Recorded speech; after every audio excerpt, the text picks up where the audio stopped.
Baiklah, alhamdulillah kita melanjutkan untuk tafsir Al-Quran di mana kita sampai ke surah Al-Baqarah ayat 222. Baik bentuknya tafsir per kata, terjemah per kata maupun per ayat. Kemudian kita lanjutkan dengan tafsir Al-Jalalain dan tafsir pendekatan syair yang sudah saya kirim ke Ibu. Silakan kita baca. Salatullah salamullah ala taha rasulillah. Salatullah salamullah ala yasin habibillah. Maka para sahabat bertanya pada Muhammad Nabi yang mulia tentang darah haid bagi wanita. Apa sesungguhnya statusnya? Salatullah salamullah ala taha rasulillah. Salatullah salamullah ala yasin habibillah.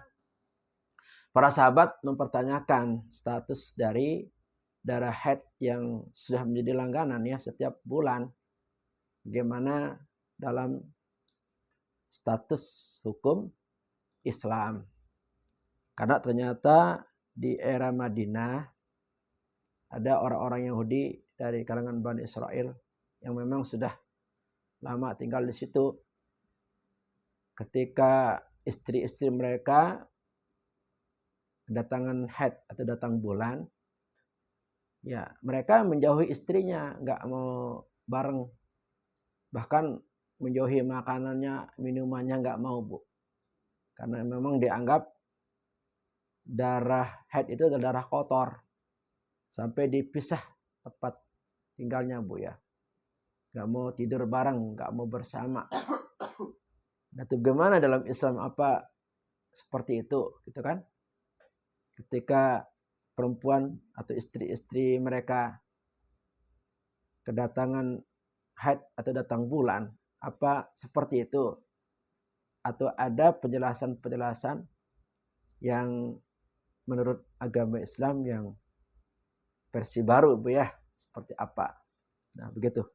Nah, bagaimana status hukumnya atau bagaimana seorang suami beradaptasi dengan istri yang mengalami datang bulan. Maka turunlah ayat ini. Nah, bisa kita pahami pada paragraf berikutnya. Silakan, Bu. Katakanlah pada mereka, darah haid itu bagi wanita, darah penyakit setiap bulannya, mesti keluar alami sifatnya. Salatullah salamullah ala taha rasulillah. Salatullah salamullah ala yasin habibillah. Nah, Nabi menjawab atas banyaknya pertanyaan para sahabat ya mengenai status atau sifat dari darah haid. Maka Nabi menjawabnya melalui firman Allah ini diwahyukan kepada beliau. Katakanlah kepada mereka yang bertanya, yaitu para sahabat, bahwa darah haid itu adalah darah kotor. Ya, darah kotor yang sudah sifatnya secara alami. Itu sudah kudratnya begitu, Bu ya. Kudrat wanita setiap bulan dari dulu pertama diciptakan berarti dari era Nabi Adam ya, Bu ya. Istri Nabi Adam siapa? Hawa ya. Ya dari sejak itu memang kudrat wanita setiap bulan mengeluarkan darah penyakit, darah kotoran. Kalau nggak keluar bahaya juga, Bu. Nanti bisa jadi penyakit kanker atau penyakit kelainan yang dapat mengganggu kesehatan tubuh para wanita. Makanya keluarnya darah haid itu bentuk kesyukuran, Bu ya. Kalau seandainya nggak keluar, bahaya juga, bisa terjadi penyakit yang parah ya. Uring-uringan nanti nggak karuan, namanya kotoran mengendap di dalam kan bisa kanker, Bu ya, bisa keracunan. Ya Bu ya, Bu ya. Makanya tanda-tanda wanita haid itu kan biasa kan mules kadang, Bu ya. Sakit perut, karena memang darah itu darah penyakit. Kalau nggak dikeluarkan bahaya juga, ya Bu ya. Nah makanya kalau perempuan kedatangan bulan ya harus bersyukur. Ya, bisa kita baca doa alhamdulillah ala kulli hal, astaghfirullah min kulli dzambin. Bisa gitu. Alhamdulillah ala kulli hal, segala puji bagi Allah atas kondisi ini. Maksudnya alhamdulillah darah kotor ini keluar, bersyukur Bu. Jangan malah nggak terima, ya. Jangan malah gedumel, Bu. Ya, head lagi. Gak enak jadi perempuan. Jangan begitu, Bu ya. Justru kalau keluar ya bersyukur ya, Bu ya. Ya, kemudian alhamdulillah ala kulli hal, terus wastaghfirullah min kulli dzambin adzim, min kulli dzambin. Dan saya mohon pada Allah dari dosa-dosaku. Jadi kita mohon pada Allah atas dosa-dosa kita. Ya selama haid ini jangan sampai kita menambah dosa baru, Bu ya. Bukannya bersyukur malah ngomel atau menyalahkan.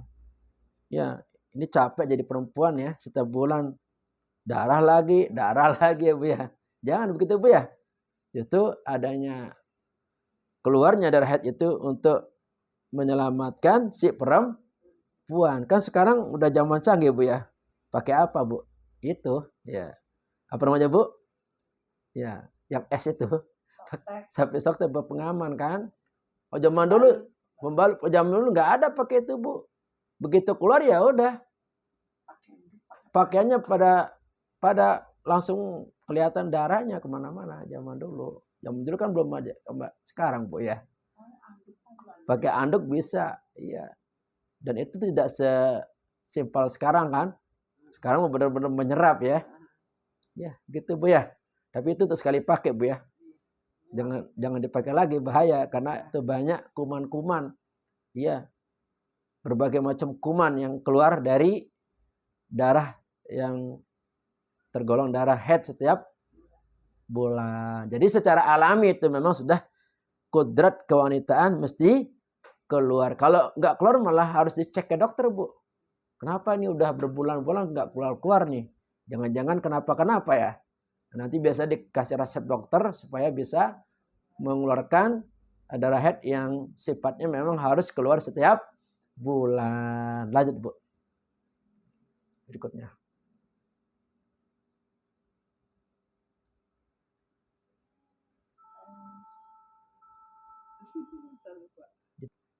Ya, dilanjutkan, Bu. Janganlah mendekati wanita yang sedang haid setiap bulannya, seperti jima untuk bercinta pada istrinya belahan jiwa. Salatullah salamullah ala taha rasulillah. Salatullah salamullah ala yasin habibillah. Untung kita beragama Islam, Bu ya. Jadi tahu batasan-batasannya.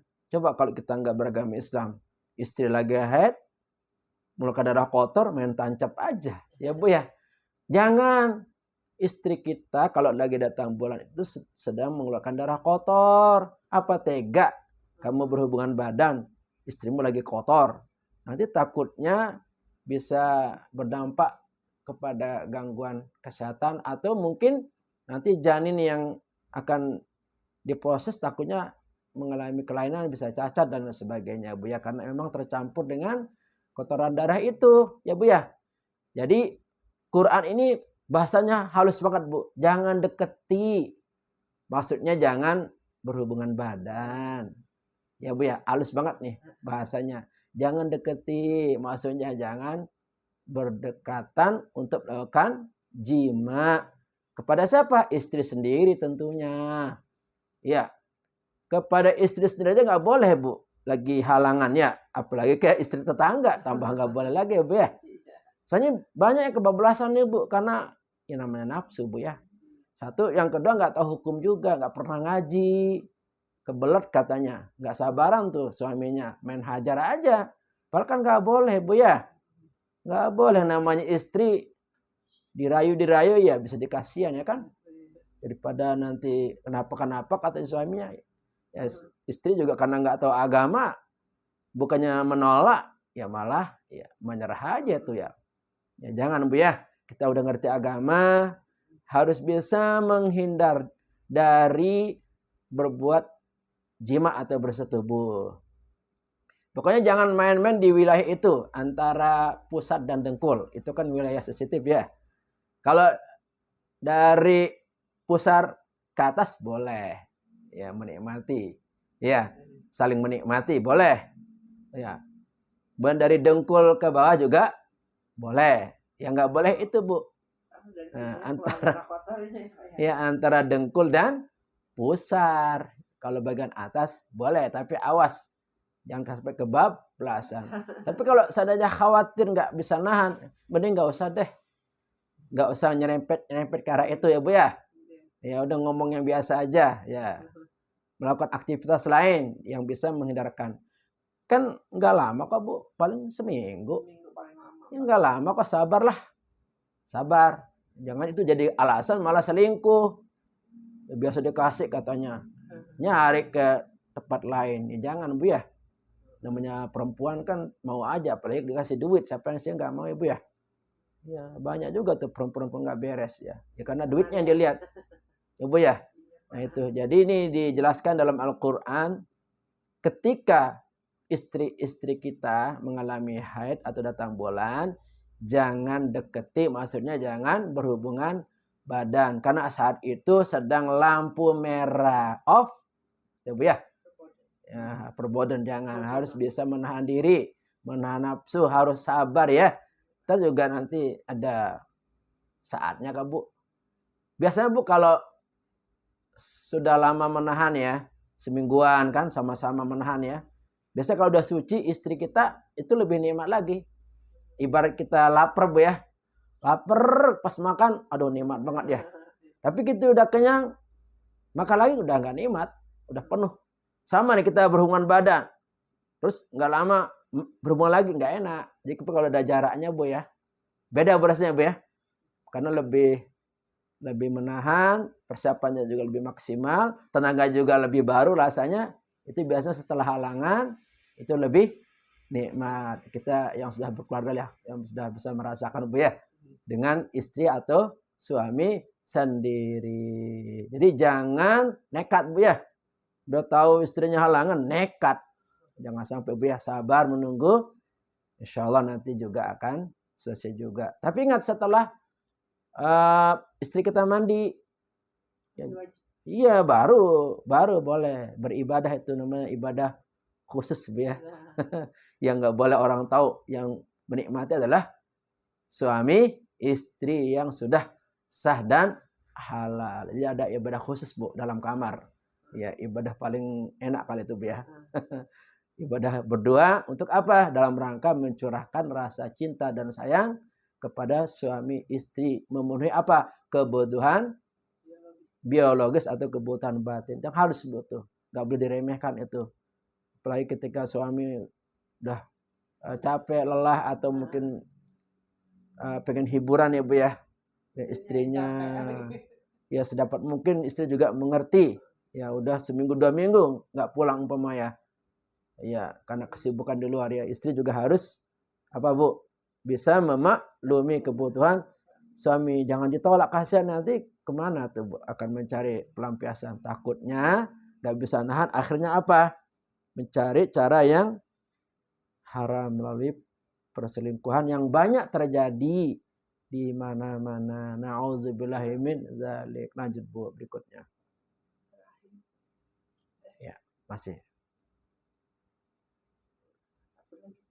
Sesungguhnya Allah mencintai orang bertaubat sepenuh hati. Juga Allah mencintai orang yang mensucikan diri. Salatullah salamullah ala taha rasulillah. Salatullah salamullah ala yasin. Habibillah. Tadi sebelumnya disebutkan istri itu adalah belahan jiwa. Benar Bu ya?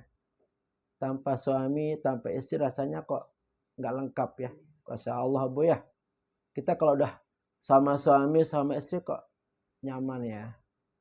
Maksudnya kayak ada yang melindungi ya. Ada tempat kita mencurahkan kasih sayang, keluh kesah kita. Inilah fungsinya antara suami dan istri. Kita Bu suami istri itu nggak ada jarak.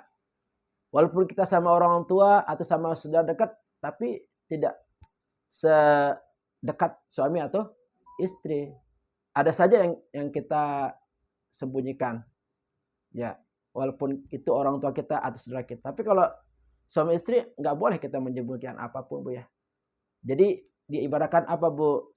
Istri adalah pakaian bagi suami. Suami juga pakaian dari istri. Jadi sama-sama saling melengkapi dan menutupi. Jadi rahasia-rahasia rumah tangga termasuk rahasia percintaan nggak boleh diumbar. Ini adalah ranahnya berdua ya Bu. Nikmati berdua. Mau cara apa, bagaimana rasanya nggak boleh. Nggak boleh diungkap. Bentuknya seperti apa nggak boleh. Ini adalah ibadah sifatnya berdua. Kita berdua yang menikmatinya. Terserah mau seperti apa, mau gaya apa. Itu masing-masing yang mengetahuinya Bu ya. Nggak boleh kita ceritakan.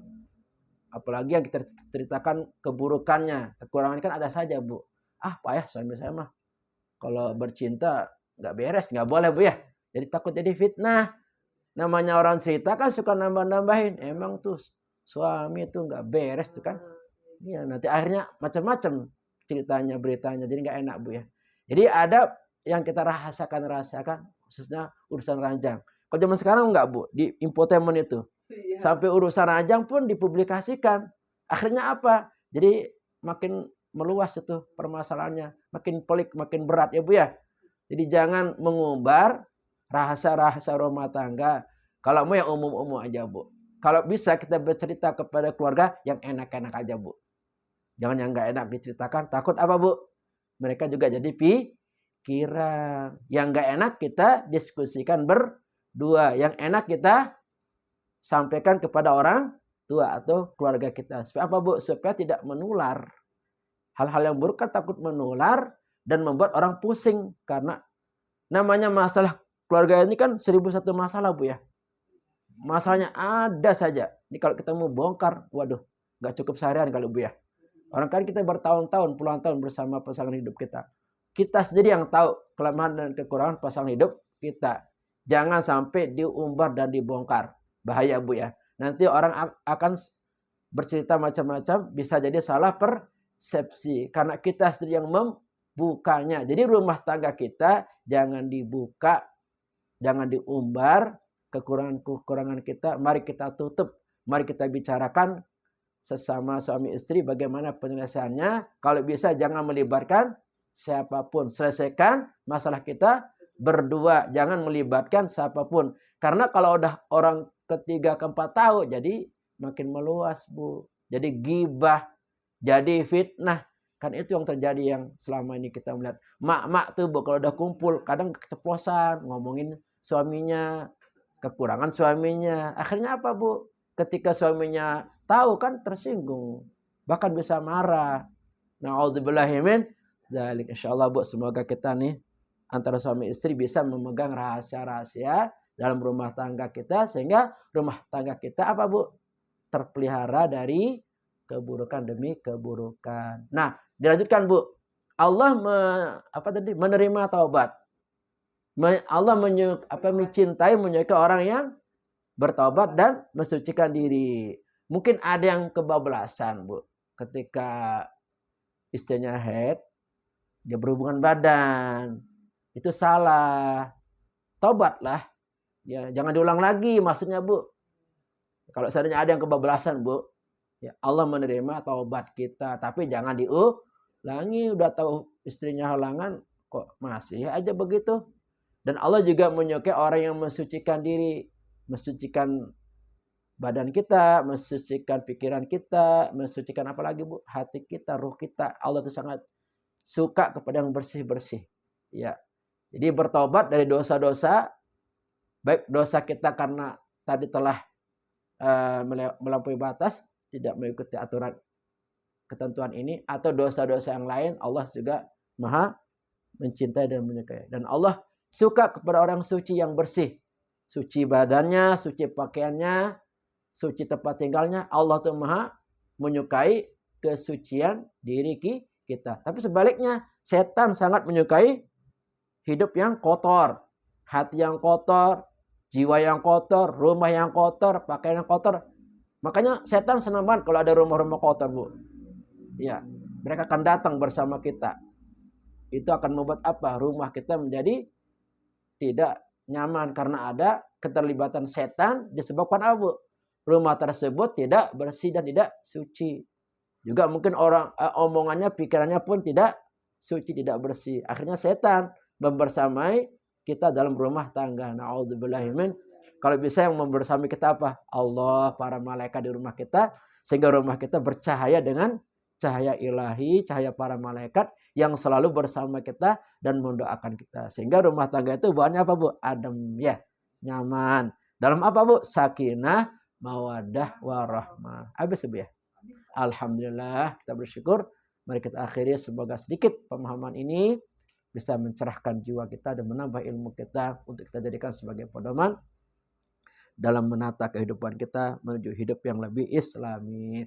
Rabbana atina fid dunya hasanah wa fil akhirati hasanah wa qina azabannar. Rabbana atina fid dunya wa fil akhirati hasanah wa qina adzabannar. Rabbana fid dunya hasanah wa fil akhirati hasanah wa qina adzabannar. Subhanallah bihamdika asyhadu an la ilaha illa anta astaghfiruka wa atubu ilaik. Mari kita bersyukur dengan mengucapkan walhamdulillahi rabbil alamin. Wallahul muwaffiq wal hadi ila sabilir rasyad. Wassalamualaikum warahmatullahi wabarakatuh.